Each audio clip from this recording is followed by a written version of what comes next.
Assalamualaikum warahmatullahi wabarakatuh. Waalaikumsalam warahmatullahi wabarakatuh.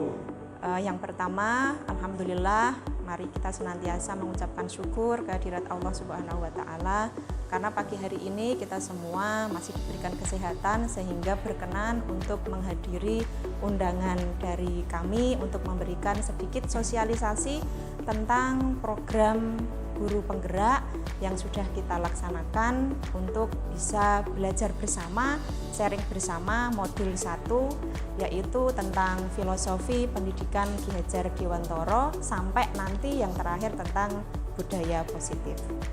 Yang kedua, saya ucapkan terima kasih yang tak terhingga kepada Bapak Ibu guru yang berkenan hadir, menyempatkan waktu liburnya untuk datang ke sini dan bersama-sama dengan kami belajar bersama dengan tujuan semata-mata adalah untuk pendidikan yang lebih baik, untuk pelayanan yang lebih baik kepada anak didik kita di SMK Tunas Harapan Pati. Baiklah Bapak Ibu, hari ini kita akan belajar bersama tentang filosofi pendidikan nasional Ki Hajar Dewantara. Saya sangat yakin panjenengan semua pasti tidak asing dengan nama beliau. Barangkali mungkin ada yang tahu siapa beliau ini? Betul sekali, hari lahirnya adalah menjadi betul sekali. Betapa hebatnya beliau sebagai pahlawan pendidikan sehingga hari lahirnya pun diabadikan sebagai Hari Pendidikan Nasional. Filosofi dari beliau ada 6, bahwa dasar pendidikan itu yang pertama menuntun, yang kedua itu kodrat anak. Kodrat anak itu biasanya pasti merdeka dan bermain. Kemudian yang ketiga adalah berpihak pada anak. Yang keempat bahwa pendidikan anak itu bahwa anak bukanlah tabula rasa. Kemudian pendidikan itu adalah budi pekerti. Kemudian yang terakhir bahwa pendidikan itu adalah petani. Mari kita lihat satu persatu filosofi pendidikan KHD. Yang pertama, beliau mengatakan bahwa pendidikan itu adalah menuntun.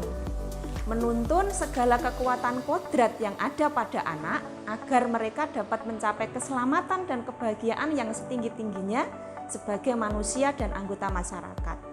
Ya, menuntun. Kemudian di situ ada kata kunci lagi kodrat anak. Jadi anak itu dilahirkan sudah punya kodratnya masing-masing, baik kodrat alam bawaan maupun kodrat zaman karena harus mengikuti perkembangan zaman. Kemudian juga di situ ada kata kunci pendidikan itu membuat anak menjadi selamat dan akhirnya mereka bisa hidup bahagia, bisa menjadikan dirinya sepenuhnya sebagai manusia sehingga bisa selamat dan bahagia dalam hidup bermasyarakat. Menuntun. Kemudian yang berikutnya, dasar pendidikan KHD masih sama, menuntun. Ini menjadi semboyan yang sudah tidak asing lagi, yaitu bahwa menuntun itu engarso sung tulodo, mungkin Bapak Ibu sudah sangat familiar dengan kalimat ini. Kemudian ing madya mangun karso, dan yang terakhir adalah tutwuri handayani. Jika anak sudah mendapatkan perlakuan yang seperti ini dari Bapak Ibu gurunya, saya sangat yakin bahwa anak-anak itu, siswa-siswa kita insya Allah akan menjadi anak yang selamat dan bahagia sebagai manusia seutuhnya, baik untuk dirinya sendiri maupun untuk masyarakat di sekitarnya. Kemudian dasar pendidikan yang kedua adalah bahwa anak itu mempunyai kodrat untuk merdeka. Dia itu ingin bebas, tidak mau dikekang. Biasanya anak-anak kecil itu seperti itu. Begitu juga siswa kita mempunyai kodrat dasar bahwa anak itu pengen merdeka. Merdeka maksudnya adalah manusia yang hidupnya lahir batin, tidak tergantung kepada orang lain, tetapi bersandar atas kekuatan diri sendiri. Anak itu paham bahwa dia itu mempunyai kekuatan yang sudah digariskan, yang sudah dikodratkan. Nah, makanya pendidikan itu filosofinya anak itu harus dibuat menjadi anak yang merdeka, diberi kebebasan. Berikutnya, filosofi pendidikan KHD adalah bermain. Kalau ada kata kunci bermain, itu artinya yang ada di dalam benak kita, pendidikan itu harus bagaimana nggih Bapak Ibu? Bagus sekali, betul. Nggih, namanya aja bermain. Yang namanya bermain itu dalam pikiran anak pasti menyenangkan, sesuatu yang terlihat senang, sesuatu yang terlihat enjoy, ringan. Karena namanya bermain, jadi seakan-akan tidak ada beban apapun yang dipikir, tapi dia mendapatkan sesuatu yang dia inginkan, yaitu kepuasan batin dan apa yang diinginkan tercapai. Karena dia merasa bahwa saya punya kodrat bahwa pendidikan itu dianggap seperti bermain. Jadi meskipun mereka belajar, tapi kesannya mereka sangat senang. Tidak ada beban apapun, tetapi tetap yang dia inginkan materi itu terpenuhi. Kemudian yang berikutnya, filosofi pendidikan yang berpihak kepada anak, yaitu bebas dari segala ikatan, suci hati mendekati sang anak, bukan untuk meminta suatu hak, untuk berhamba pada sang anak. Nah ini, terkadang mungkin kita terfikir dengan kalimat berhamba kepada anak. Kesannya kita itu diperbudak begitu nggih. Padahal maksud Ki Hajar Dewantara tidak seperti itu. Berhamba kepada anak adalah bahwa apapun yang kita lakukan, sekecil apapun usaha kita sebagai guru, itu semata-mata tujuan akhirnya adalah untuk anak. Jadi yang dipikir adalah anak, anak, dan anak, bukan guru, guru, guru. Jadi apapun yang kita lakukan, kita ikut pelatihan apapun, kita melakukan inovasi apapun, kita melakukan perubahan apapun yang menjadi tujuan akhirnya nanti adalah untuk anak. Bukan untuk kita, bukan untuk guru, tetapi tujuan akhirnya nanti adalah benar-benar untuk anak. Jadi yang dimaksud berpihak pada anak atau berhamba pada anak adalah seperti ini. Kemudian filosofi yang berikutnya adalah bahwa pendidikan anak itu bukan tabula rasa. Sudah pernah dengar tabula rasa Bapak Ibu? Belum. Oh belum, baru kali ini. Nggih. Bagus. Tabula rasa itu seperti ini. Berarti ini apa Bapak Ibu? Kertas kosong, nggih, tidak ada tulisannya apapun. Nah, itu tabula rasa. Tetapi anak sebetulnya itu bukan tabula rasa. Itu artinya bahwa anak yang dilahirkan itu sudah mempunyai garis-garis tetapi masih samar. Jadi bukan kertas kosong yang bisa kita tulisnya seenak kita. Dia itu sudah ada garis-garisnya. Dari lahir itu sudah punya seperti itu. Tinggal tugas kita sebagai guru adalah menebali garis tersebut sehingga semakin terasah kemampuannya, sehingga semakin terasah kompetensinya, dan itu bisa membuat anak menjadi senang pada saat pembelajaran, sehingga dia bisa menjadi manusia yang berguna untuk dirinya sendiri maupun orang lain. Jadi kita tidak boleh memaksakan, karena di sini garisnya lurus, jangan sampai kita menulisnya menjadi bengkok. Tidak akan bisa, anak pasti berontak. Nanti hasil akhirnya tidak menyenangkan, tidak berpihak pada anak, dan lain sebagainya seperti filosofi yang sebelumnya. Jadi sekali lagi bahwa pendidikan menurut Ki Hajar Dewantara itu anak sudah dilahirkan tercipta bukan tabula rasa.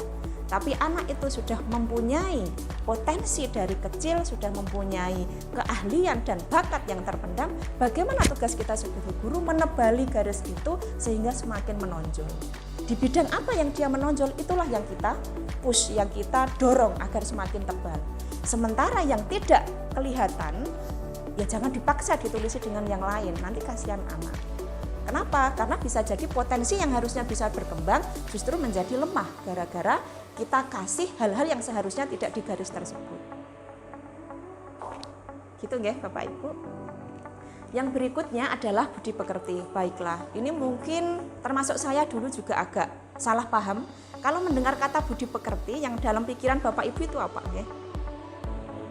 Baik, perilaku, etika. Intinya etika, karakter baik, perilaku, begitu nggih. Padahal budi pekerti menurut Ki Hajar Dewantara itu adalah bersatunya antara gerak pikiran anak, kemudian perasaan, kehendak atau kemauan, sehingga menimbulkan tenaga. Jadi bersatunya, keempat itu harmonisasi yang berjalan seiring seirama, membentuk suatu tenaga dan melakukan sesuatu, itulah yang dinamakan budi pekerti. Kalau selama ini yang kita tahu, oh karakter baik, berarti anak itu punya budi pekerti. Belum tentu, mungkin dia perasaannya tidak menginginkan seperti itu. Oh anak itu budi pekertinya bagus, belum tentu. Sebetulnya dia tidak ingin melakukan itu. Tetapi kalau sudah bersatu, perasaannya seperti itu, gerak pikirannya ingin melakukan itu, kemudian terdorong badannya, akhirnya jadi melakukan itu, baru anak itu dinamakan anak yang berbudi pekerti. Jadi budi pekerti beda dengan etika, beda dengan karakter baik, karena harus harmonis.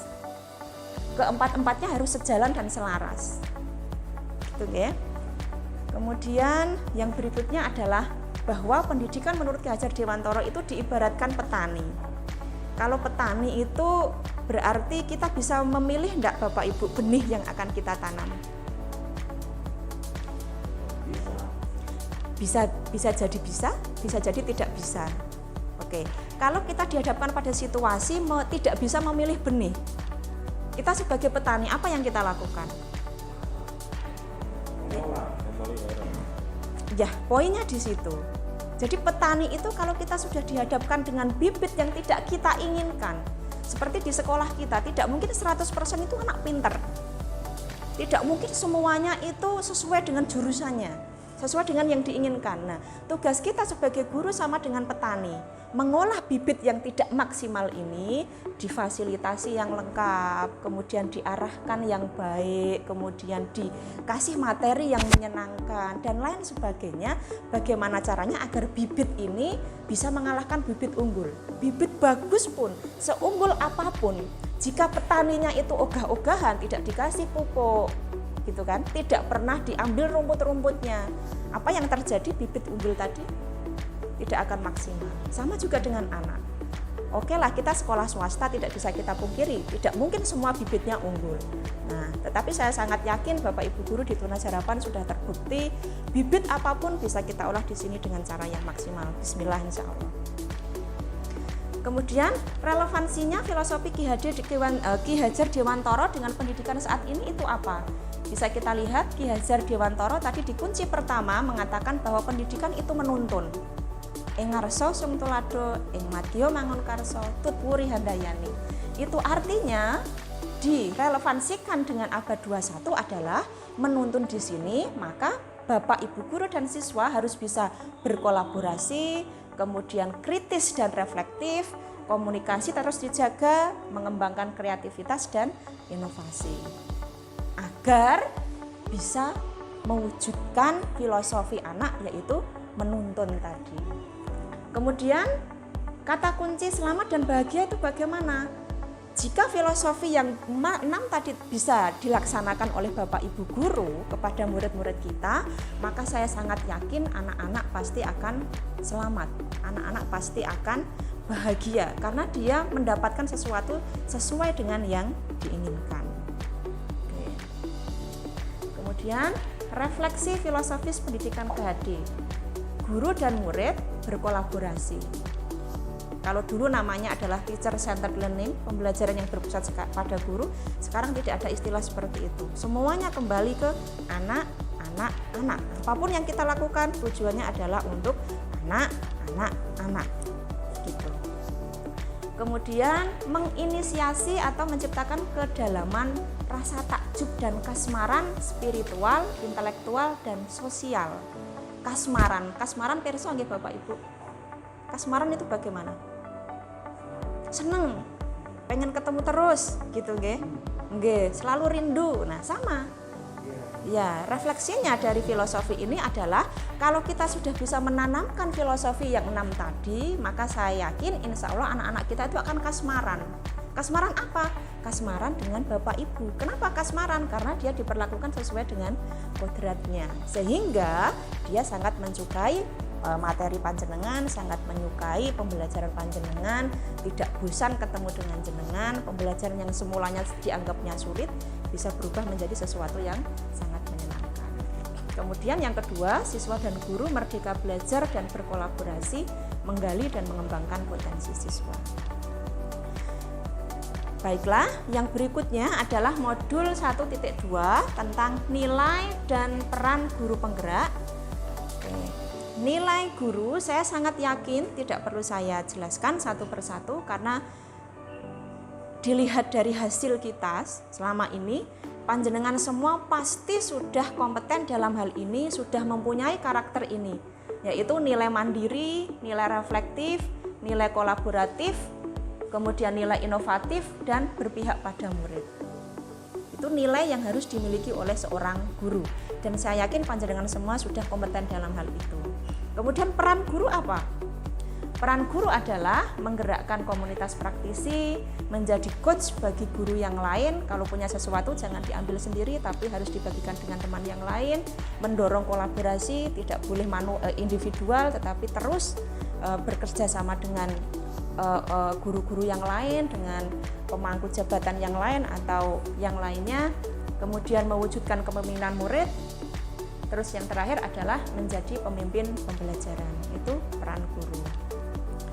Jika kita mempunyai nilai dan peran yang maksimal dalam diri kita, maka kita yakin insya Allah anak-anak kita, siswa-siswa kita akan menjadi siswa yang mempunyai profil pelajar Pancasila, yaitu siswa yang beriman, bertakwa kepada Tuhan, berkebinekaan global, mampu bergotong royong, bisa kreatif, bernalar kritis, dan juga pastinya anak-anak yang mandiri.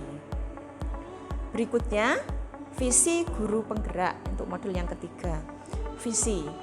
Oke, visi. Kalau kita mendengar kata visi, yang terbersit dalam pikiran kita apa nggih Bapak Ibu? Impian, sudut pandang, cara pandang, betul sekali. Cuman yang selama ini kita laksanakan atau mungkin kita fokuskan adalah visi sekolah gitu ya, karena kita sekolah, atau justru visi jurusan. Tetapi kita malah lupa dengan visi kita sendiri sebagai guru. Saya sebagai individu seorang guru, visi saya itu apa? Kalau saya ingin murid saya seperti itu, saya menginginkan atau saya memimpikan siswa saya itu A, B, C, D, E, punya profil pelajar Pancasila yang A sampai Z. Tetapi kita lupa bahwa kita seorang guru, kita harus mempunyai visi apa untuk mewujudkan siswa yang berprofil seperti itu. Untuk itu maka kita harus membuat visi dulu. Sebagai guru, saya harus menjadi guru yang seperti apa? Visi saya harus seperti apa? Gitu. Oke, karena kita memimpikan siswa yang berprofil Pancasila, maka tentunya visi kita kurang lebih adalah menciptakan pembelajaran yang berfokus mengembangkan pada bakat, minat, serta kebutuhan murid, seperti tadi yang bukan tabula rasa, sehingga murid dapat mencapai keberhasilan yang diimpikan dengan cara transformasi pendidikan menjadi lebih menyenangkan, berpusat pada siswa tadi dan berpusat pada pengembangan potensi siswa. Oke, visi. Nah, yang pertama harus dilakukan untuk bisa membuat visi kita sebagai guru secara pribadi adalah harus berani mengubah pola pandang, harus berani merubah paradigma yang sudah tertanam dalam diri kita. Biasanya kalau kita mau bergerak maju, mau memberikan perubahan yang sedikit saja, kita sudah, aduh nanti kalau saya menghadapi ini bagaimana ya, aduh ada tantangan ini gimana ya, aduh ada ancaman ini gimana. Nah, itu yang harus kita singkirkan. Kita rubah menjadi sudut pandang yang melihat pada peluang. Oke, mungkin saya tidak bisa ini, tapi saya punya ini. Oke, anak ini mungkin kurang maksimal, tapi saya yakin jurusan punya fasilitas ini. Jadi yang dilihat selalu adalah kekuatan, kelebihan. Bukan selalu melihat tantangannya nanti gimana, saya bisa enggak ya. Selalu melihat ini nanti masalahnya pasti begini, saya bisa enggak ya. Kalau sudah seperti itu nanti tidak akan pernah kita bisa membuka pikiran kita untuk bisa berubah.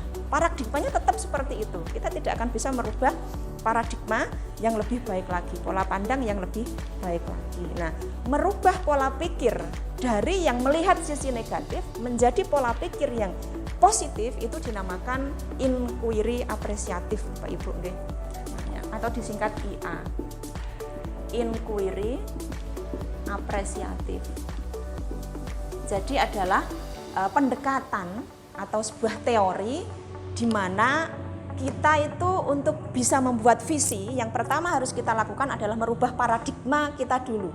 Yang semula selalu melihat hal yang negatif, kita rubah melihat pada hal yang positif. Kita tutup hal-hal yang menakutkan, kemudian kita buka pola pikir kita pada hal-hal yang menjadi kekuatan kita. Gitu. Dan yang pastinya untuk merubah visi itu tidak mudah. Ya seperti kalau kita lihat di gambar ini seperti anak burung. Gitu nggih.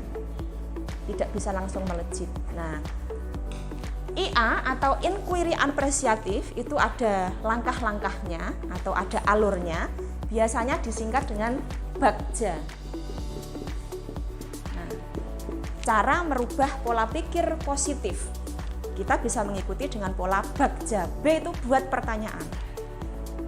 Kira-kira apa yang bisa saya lakukan? Kira-kira apa usaha saya?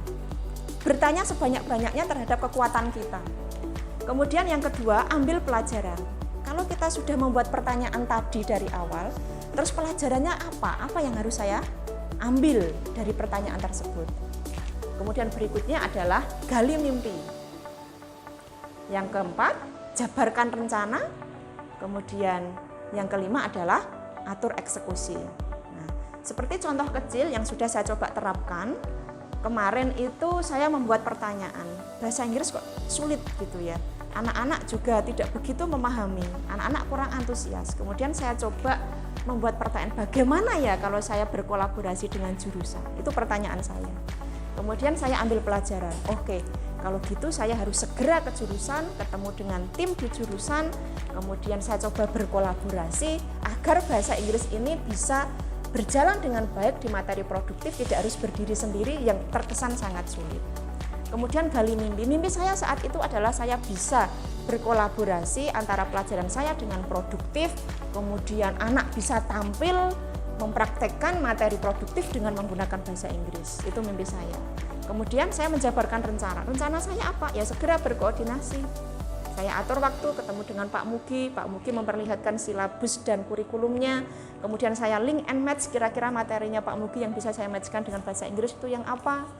Kemudian yang terakhir adalah atur eksekusi. Setelah ketemu link and match-nya, kemudian mengatur eksekusi.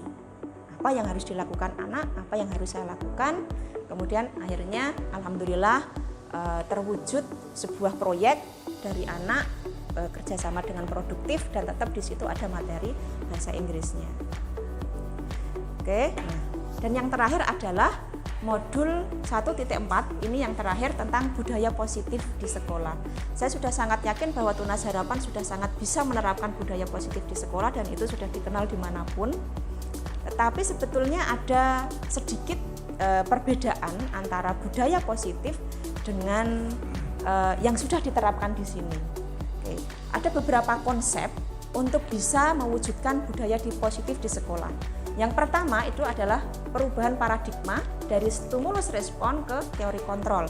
Kemudian yang kedua, kita harus memahami kebutuhan dasar manusia. Yang ketiga, kita harus mengetahui motivasi perilaku manusia. Kemudian yang keempat, keyakinan kelas, hukuman atau penghargaan. Kemudian yang kelima, posisi kontrol. Yang terakhir adalah segitiga restitusi. Bapak Ibu, coba kita jabarkan satu persatu. Yang pertama adalah perubahan paradigma dulu, dari stimulus respon ke teori kontrol. Untuk menciptakan budaya positif di Tunas Harapan yang sudah berjalan, itu biasanya diawali dengan apa? Adanya apa sehingga anak bisa berbudaya positif seperti itu? Good, tata, aturan, nggih, betul. Karena ada aturan yang mengharuskan anak seperti itu, sehingga anak melakukan itu, sehingga terbiasa, sehingga muncul budaya positif. Nah, itu masih di posisi ini, stimulus respon, karena ada peraturan, respon anak harus seperti itu. Nah, kita rubah paradigma itu, harus menjadi teori kontrol. Nah, seperti yang pertama contoh, kita mencoba mengubah orang agar berpandangan sama. Oke, harus jalan di jalur hijau. Orang semua diajak berpikir, kita harus jalan di jalur hijau. Itu stimulus respon. Tapi kalau sudah kita rubah paradigmanya teori kontrol, kita berusaha memahami pandangan orang lain tentang dunia.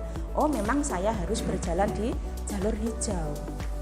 Jadi pola pikirnya sudah beda, antara ini harus peraturan saya seperti itu, beda dengan saya memang harus seperti itu. Beda dengan peraturannya memang seperti itu. Yang kedua, perilaku buruk dilihat sebagai suatu kesalahan. Jika ada anak melakukan jalan tidak di jalur hijau, itu salah. Kamu melanggar. Kan gitu. Tetapi kalau teori kontrol menyebutkan bahwa oh mungkin anak itu kenapa dia tidak berjalan di jalur hijau. Kita tidak bisa langsung ngejudge bahwa anak itu salah. Mungkin dia buta warna. Mungkin kalau tamu belum dikasih induksi dan lain sebagainya. Kemudian yang ketiga, orang lain bisa mengontrol saya. Ya tadi peraturan mengontrol saya. Tapi kalau teori kontrol hanya saya yang bisa mengontrol diri saya. Karena dia sudah yakin ini yang terbaik buat saya. Begitu. Kemudian saya bisa mengontrol orang lain, tapi kalau di teori kontrol Anda tidak bisa mengontrol orang lain. Pemaksaan ada pada saat rujukan gagal, dipaksa. Kalau gagal dipaksa. Seperti yang kita lakukan sekarang termasuk saya. Kemudian kalau teori kontrol, kolaborasi dan konsensus menciptakan pilihan baru, kolaborasi. Dan yang terakhir adalah model berpikir menang kalah. Kalau teori kontrol, pola berpikirnya menang-menang. Gitu. Kemudian yang berikutnya, konsep untuk bisa menciptakan budaya positif di sekolah adalah kebutuhan dasar manusia. Kita harus memahami bahwa semua orang itu punya kebutuhan dasar yang harus terpenuhi. Harus bisa bertahan hidup, penguasaan, kemudian merasa ingin bebas, senang, dan juga cinta kasih atau memiliki kasih sayang. Itu kebutuhan dasarnya ada 5 yang harus terpenuhi. Sekarang Bapak Ibu coba kita melihat kasus seperti ini, kira-kira anak-anak ini kebutuhan dasarnya terpenuhi atau tidak, nggih? Yang pertama, ibu guru bilang aku tidak boleh bersenandung sewaktu mengerjakan tugas. Sering kita lihat anak yang seperti ini, nggih, sambil nyanyi sendiri. Katanya kelas harus tenang, tidak bersuara, padahal aku suka dan senang menyanyi. Nah, itu artinya ada kebutuhan dasar yang tidak terpenuhi dari anak. Kira-kira kebutuhan dasar apa Bapak Ibu? Ya, tadi yang 5 tadi, kan ada kebutuhan dasar kasih sayang, kebebasan, kemudian merdeka, kemudian oke, kata kuncinya di sini. Aku suka dan senang menyanyi. Itu artinya ada kebutuhan dasar kesenangan yang belum terpenuhi dari anak itu sehingga dia berusaha meluapkan dengan cara yang lain. Yang kedua, ibu guru tidak menyapa aku hari ini, padahal aku pakai jepit rambut baru. Kecewa kan, tidak disapa. Kira-kira ada kebutuhan dasar apa dia yang belum terpenuhi? Betul, berarti kebutuhan dasar apa tadi? Cinta kasih sayang. Dia butuh kasih sayang. Dia butuh diperhatikan karena kurang kasih sayang. Aku bosen, masa pembelajarannya gitu-gitu aja, dengerin ibu guru terus. Bosen aku. Berarti kebutuhan dasarnya apa ini yang belum terpenuhi? Ya? Kolaborasi. Oke, coba kita lihat lagi. Kebutuhan dasarnya tadi ada 5, nggih. Bertahan hidup, penguasaan, kebebasan, kesenangan, sama kasih sayang. Berarti kalau saya bosen, berarti Tidak menyenangkan. karena dia bosen, berarti ada kebutuhan dasar dia yang belum terpenuhi. Apa kira-kira? Kebebasan, betul sekali. Dia ingin bebas. Mungkin di rumah terlalu dikekang dan lain sebagainya, sehingga dia mencurahkan dengan cara yang lain. Aku sebel gambarku tidak rapi, malah ibu guru nunjukin ke teman yang lain. Nah, dia jadi sebel, tidak suka. Berarti ada kebutuhan dasar apa Bapak Ibu yang belum terpenuhi dari anak ini? Iya, berarti kebutuhan dasar apa yang belum terpenuhi? Gambarnya ditunjukkan ke teman yang lain. Ya?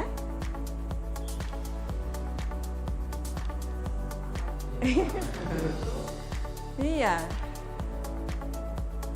Berarti apa? Berarti apa Bapak Ibu? Betul, penguasaan. Ini loh aku, ngapain harus ditunjukkan ke orang lain? Ini loh aku, gitu. Akunya tinggi. Yang mungkin di rumah kurang kebutuhan itu sehingga dia melampiaskan dengan cara. Bapak Ibu, jika panjenengan sudah paham kebutuhan dasar manusia ini, jika nanti menghadapi siswa yang seperti itu, kita bisa gali lagi. Oh, mungkin ada kebutuhan dasar yang belum terpenuhi di rumah, sehingga dia berusaha mencoba mengalihkan kebutuhan itu di sekolah dengan cara yang negatif. Nah, dari cara negatif inilah tugas panjenengan semua, termasuk saya, mengalihkan agar kebutuhan itu bisa terpenuhi dengan cara yang positif, sehingga tidak mengambil jalan yang negatif untuk memenuhi kebutuhan dasar. Berikutnya, teori motivasi. Nah, sekarang motivasi yang pertama itu adalah untuk menghindari ketidaknyamanan atau hukuman, pasti. Peraturan dibuat agar tidak dihukum, pasti. Kemudian yang kedua, levelnya agak tinggi untuk mendapatkan imbalan atau penghargaan. Oh, biar tidak ditegur. Oh, saya belajar biar nilainya tinggi. Karena dia mengharapkan imbalan, mendapatkan penghargaan. Yang lebih utama sebetulnya yang ini, motivasi internal untuk menghargai diri sendiri menjadi insan sesuai yang diharapkan. Begitu. Jadi kalau misalkan saya harus jalan di jalur hijau, ada peraturan berjalan di jalur hijau. Kalau motivasinya eksternal, yaitu tadi, biar aman, cari aman saja, biar tidak dihukum, biar tidak ditegur.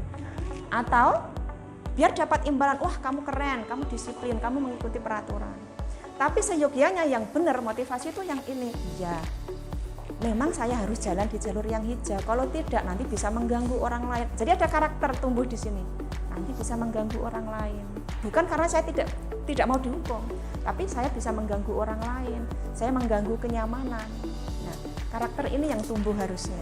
Jadi peraturan budaya positif di sekolah itu bukan karena anak takut dihukum, bukan hanya semata-mata ingin mengikuti peraturan, bukan semata-mata hanya karena ingin mendapat penghargaan, tapi memang sudah harus tumbuh di dalam dirinya. Karakter baik itu. Belajar, ya biar tidak remedi. Itu berarti mendapat penghargaan, begitu kan?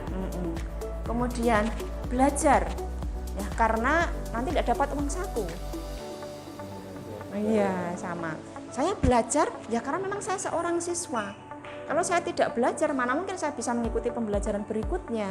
Berarti karakter kan gitu, sudah internal. Nah, budaya positif itu bisa tercipta karena adanya lingkungan yang positif. Lingkungan yang positif bisa tercipta karena keyakinan kelas. Keyakinan kelas itu biasanya diawali dengan peraturan kelas. Nah, yang sudah berjalan di kita itu peraturan kelas ini, tapi mengabaikan keyakinan kelas, sehingga ini miss. Nah, untuk menciptakan keyakinan kelas tidak semata-mata hanya di peraturan kelas. Kenapa? Karena peraturan kelas itu yang buat atasan. Maksud saya dari atas, sentral. Anak tidak pernah dilibatkan. Nah, kuncinya di sini. Jadi untuk membuat budaya positif, selain peraturan kelas, kita harus membuat keyakinan kelas. Jadi sebelum pembelajaran, mungkin cara simpelnya kita bisa berdiskusi sama anak. Kita menginginkan kelas yang seperti apa sih? Gitu. Kalau kita terlambat, kita harus bagaimana sih? Gitu. Jadi buat kesepakatan bersama anak terlebih dahulu sebelum proses pembelajaran dimulai. Kalau yang ini insya Allah saya sudah lakukan dari awal dulu. Saya kasih nama learning contract atau kontrak pembelajaran. Jadi di awal semester biasanya itu saya sudah membuat kontrak pembelajaran. Kalau kamu tidak membawa kamus, konsekuensinya apa? Kalau bermacam-macam. Yang penting intinya adalah untuk membuat kenyamanan bersama. Gitu. Jadi pada saat nanti anak itu harus melakukan sesuatu itu karena konsekuensi dari peraturan yang pertama, bukan karena hukuman. Tapi kalau yang di sini yang berjalan, nanti jalannya adalah kalau tidak dilakukan atau dilanggar, yang berjalan adalah betul. Tapi kalau di sini dilanggar, maka yang berjalan adalah konsekuensi. Gitu. Berikutnya adalah keyakinan kelas, hukuman, dan penghargaan. Mengapa tidak peraturan saja? Mengapa harus keyakinan kelas? Nah, contoh ini. Mengapa kita memiliki peraturan harus menggunakan helm? Peraturannya bilang seperti itu. Kalau kita lihat dari penghargaan, berarti kira-kira apa? Nah, betul. Aman, jalan ada polisi ya aman-aman saja. Kalau hukuman berarti iya, kalau saya tidak pakai helm pasti saya nanti kena tilang. Pikirannya kan seperti itu. Tapi kalau keyakinan sudah beda lagi. Kira-kira apa? Kenapa harus pakai helm? That's the point. Poinnya di situ. Satu lagi, mengapa kita memiliki peraturan harus datang tepat waktu pada saat mengikuti pelatihan? Kalau penghargaan berarti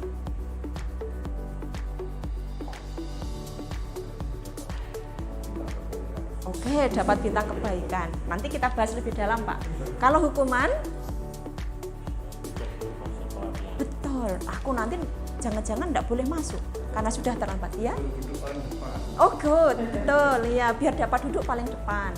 Tapi kalau sudah keyakinan yang berbicara, beda lagi. Kenapa harus datang tepat waktu?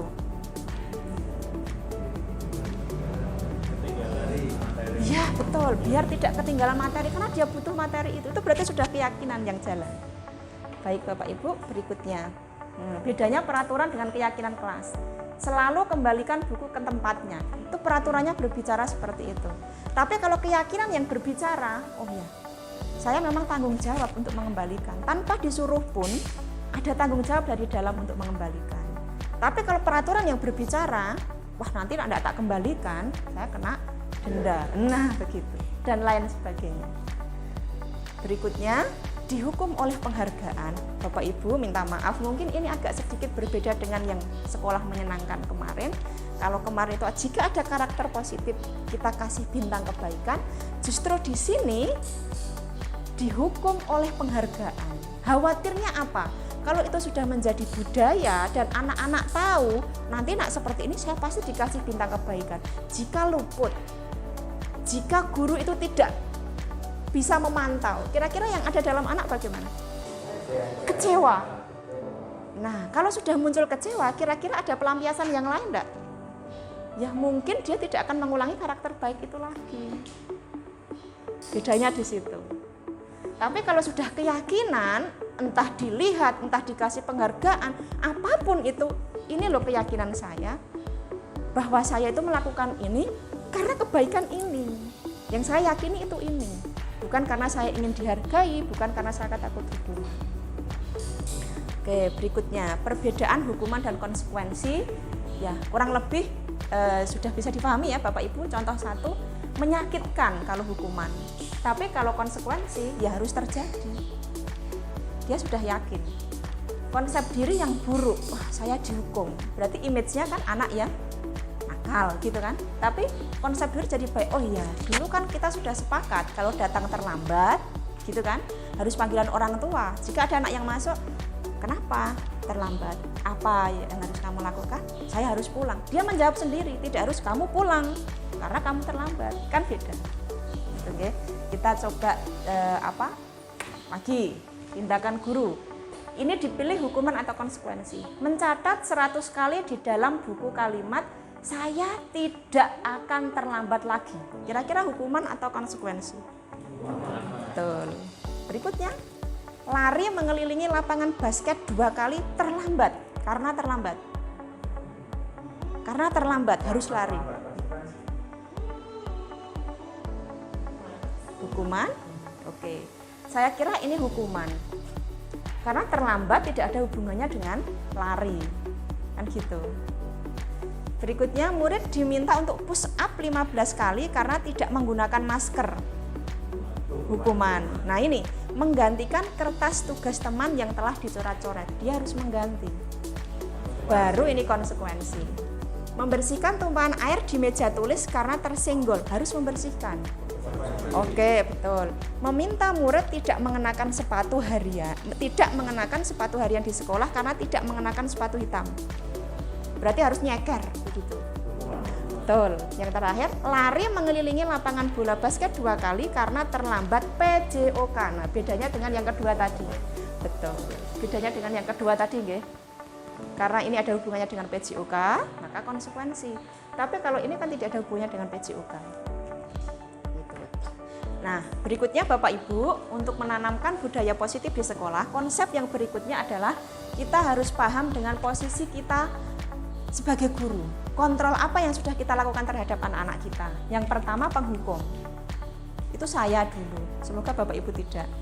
Yang kedua, pembuat orang merasa bersalah. Itu juga saya dulu, insya Allah semoga sudah berubah. Kemudian yang ketiga, teman. Yang keempat, monitor atau pemantau, dan yang terakhir adalah manajer. Yang keren itu jika kita sebagai guru bisa menerapkan posisi kontrol kita sebagai manajer atau setidaknya monitor. Dan jangan sampai nomor 1, 2, dan 3. Jangan sampai, semoga. Oke? Nah, ini contoh kalimat dalam posisi kontrol. Penghukum, patuhi aturan saya atau awas. Ini berarti panjenengan sebagai penghukum. Jadi anak merasa dihukum. Jadi dalam dirinya itu sudah tertanam, wah, itu pasti kesannya negatif. Kamu selalu saja salah. Nah, ini berarti penghukum. Selalu, pasti yang terakhir selesai. Ini juga penghukum.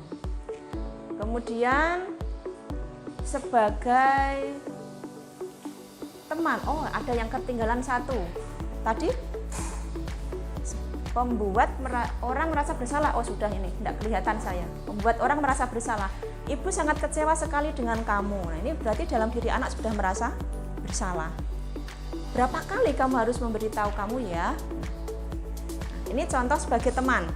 ayo bantulah demi bapak ya, ini berarti sebagai teman.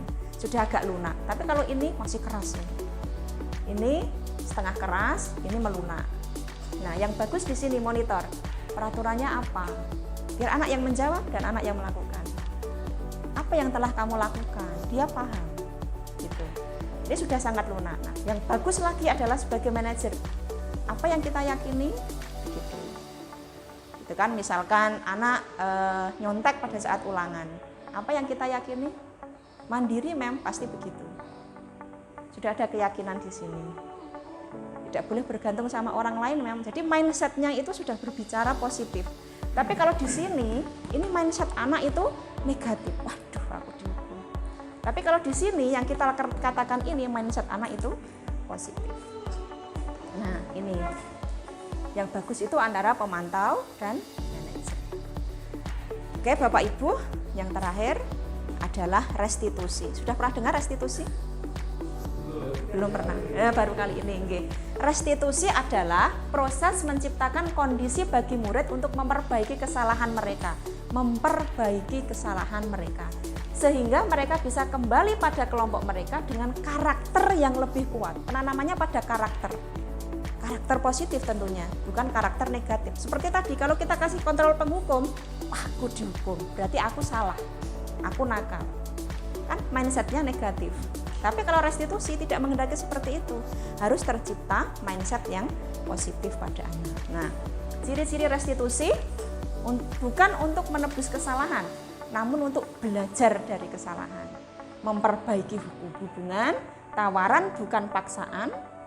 Restitusi menuntut untuk melihat ke dalam diri, kemudian mencari kebutuhan dasar, tadi yang kurang apa, kemudian cara yang paling baik, terus fokus pada karakter, yang ditanamkan karakternya, bukan tindakannya, kemudian fokus pada solusi, bukan pada hukumannya, kemudian mengembalikan murid berbuat salah pada kelompoknya. Nah, alurnya untuk melakukan restitusi, segitiga restitusi, yang pertama adalah ini dulu, validasi tindakan yang salah. Yang kedua, stabilkan identitas. Yang ketiga, menanyakan keyakinan. Ini contoh kalimatnya. Menstabilkan identitas. Nah, contoh kalimatnya, berbuat salah itu tidak apa-apa. Nanti lah menormalkan hal yang salah mem. Ya tidak begitu juga, kan ada yang kedua, ada yang ketiga. Jadi anak itu merasa tidak semata-mata saya salah terus. Gitu. Tidak ada manusia yang sempurna. Jadi dia akan berpikir, saya juga pernah melakukan kesalahan itu. Nah, itu berarti validasi, menstabilkan identitas. Kemudian yang kedua, validasi tindakan yang salah. Padahal kamu bisa melakukan yang lebih buruk kan? Kenapa tidak kamu lakukan? Itu artinya dalam diri anak kan masih tersimpan, oh ya berarti saya itu masih positif gitu. Jadi mindsetnya positif. Kamu pasti punya alasan mengapa melakukan itu, ya kan? Jadi anak itu tidak seakan-akan dijudge terus, dihukum, dijudge begitu.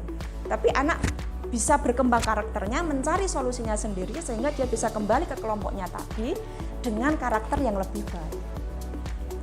Kemudian yang ketiga, menanyakan keyakinan. Apa yang kita percaya sebagai kelas atau keluarga, apa nilai umum yang kita telah sepakati. Nah, dikembalikan lagi kesepakatan awal tadi seperti apa yang kita yakini apa sih dengan hal ini. Nah, mari kita sama-sama simulasi kasus ya Bapak Ibu. Oke, saya bacakan. Ibu Dani sedang menjelaskan pelajaran bahasa Inggris di papan tulis. Namun beliau memperhatikan bahwa Fajar malah tidur-tiduran dan tampak acuh tak acuh pada pelajarannya. Fajar coba menjawab pertanyaan, Bu Guru ini. Fajar coba jawab pertanyaan nomor 3, maju ke depan dan kerjakan di papan tulis. Fajar pun tampak malas-malasan maju ke depan dan sampai di depan papan tulis, Fajar hanya diam terpaku sambil memegang buku bahasa Inggrisnya dan memainkan spidol di tangannya. Ayo Fajar, makanya jangan tidur-tiduran. Lain kali perhatikan. Sudah sana, duduk kembali. Oke. Kira-kira siapa yang bisa? Fajar pun kembali duduk di bangkunya. Hal seperti ini sudah sering kali terjadi pada Fajar, sepertinya tidak memperhatikan, acuh tak acuh, dan nilai-nilainya pun tidak selalu bagus untuk pelajaran bahasa Inggris. Pada saat ditegur oleh Ibu Dani, Fajar hanya menjawab, "Nggak tahu Bu." Ibu Dani pun menjawab, "Gimana sih Fajar? Kamu nggak kasihan sama ibu ya?" Ibu sudah capek-capek mengajarkan kamu, nggak kasihan sama ibu, dan Fajar pun menjadi diam membisu. Masih ingat nggih Bu kasusnya nggih Bapak Ibu? Oke, pertanyaan pertama. Masih ingat tadi kebutuhan dasar apa yang diperlukan oleh Fajar? Ya, kesenangan bisa jadi, oke. Kasih sayang bisa jadi, kebebasan bisa jadi, oke. Wah, sudah pinter. Yang kedua, posisi kontrol apa yang diambil oleh Ibu Dani dalam pendekatannya tadi? Tadi kan ada 5 kan posisi kontrol, penghukum, merasa bersalah, teman. Oke, saya lihat lagi. Posisi kontrol apa? Ya, banyak kan? Nah, betul sekali. Merasa bersalah. Dari mana Pak kuncinya? Betul. Merasa bersalah. Terus? Betul. Nah, itu dalam mindsetnya anak masih positif, masih negatif atau sudah positif? Masih negatif, ge. Makanya jangan malas-malasan. Itu kan gimana? Berarti aku anak malas, kan gitu. Padahal kita bisa mengambil posisi kontrol yang ke-4 atau ke-5, gitu. Tidak harus menjadi kontrol merasa bersalah, tapi bisa menjadi pengontrol yang pemantau atau manajer. Oke, berikutnya. Bila mana Ibu Dani mengambil posisi pemantau, nah, apa yang akan dikatakan? Kira-kira kalimatnya apa yang dikatakan Bu Dani kalau melihat kasus tadi? Makanya jangan tidur-tiduran. Nah, makanya jangan malas-malasan. Bisa menyegarkan kelas. Iya, coba saya lihat lagi.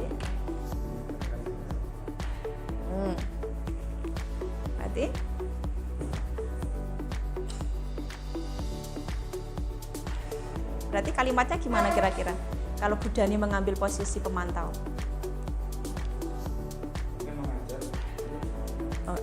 Berarti ini kurang lebih seperti ini ya.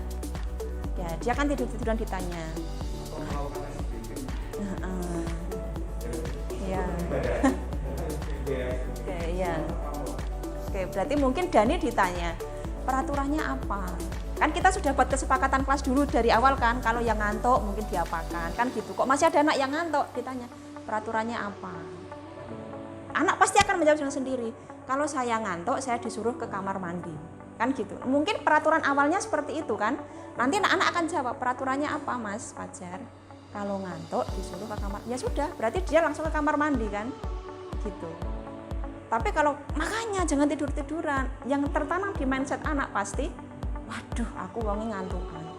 Tapi beda, peraturannya apa? Kalau ngantuk harus ke kamar mandi. Pasti dia langsung berdiri dan ke kamar mandi. Bedanya di situ. Ngaten nggih? Iya. Kemudian simulasikan dengan menggunakan segitiga restitusi. Nah, tadi kan ada 3. Validasi tindakan yang salah, menstabilkan identitas, dan menanyakan keyakinan. Kira-kira kalau kasusnya seperti itu bagaimana? Yang pertama di Bu Dani, kira-kira ngomong bagaimana kalau menggunakan restitusi ini?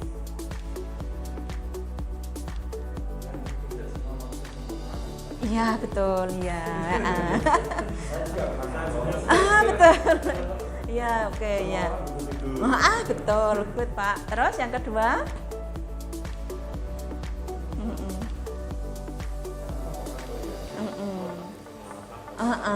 Kamu pasti punya alasan kan kenapa kan? Pasti tidak akan berpikir, oh ya aku terlalu malam tidurnya. Jadi dia flashback ke dirinya sendiri gitu. Tapi tetap yang tertanam dalam mindsetnya adalah hal yang positif, bukan yang negatif. Terus yang terakhir?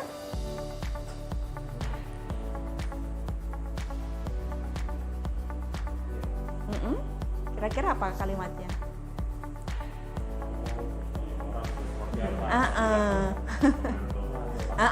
Betul gitu. Atau nilai-nilai umum yang telah kita sepakati, pasti dia akan jawab, ya nanti saya bisa mengganggu teman yang lain. Nah, kan gitu akhir jawabannya. Oh ya nanti pelajaran terganggu. Oh nanti Mem Elvi harus, Mem Dani harus fokus ke saya dulu dan teman-teman yang lain jadi terlantar dan lain sebagainya. Jadi intinya itu ke hal yang positif. Baiklah, kita pada sesi yang terakhir Bapak Ibu. Nah, pembiasaan dan kebiasaan. kebiasaan baik diawali dengan pembiasaan, harus diulang terus-menerus. Kemudian tidak bisa dilakukan sendiri, harus berkolaborasi. Tidak mungkin kita sendiri. Seandainya semua bisa melakukan hal yang sama, saya yakin insya Allah pasti bisa. Dan yang terakhir, bisa dimulai dengan membuat kartu kendali budaya positif. Mungkin kita bisa bekerja sama dengan orang tua. Kalau anak di rumah budayanya seperti apa, nanti yang kurang di mana, nanti kita coba perbaiki di sini. Yang sudah baik apa, coba kita kembangkan dan lain sebagainya. Demikian Bapak Ibu, simulasi dari kami, semoga memberikan manfaat untuk anak-anak terutama dan juga untuk kemajuan pendidikan yang lebih baik di Tunas Harapan tentunya.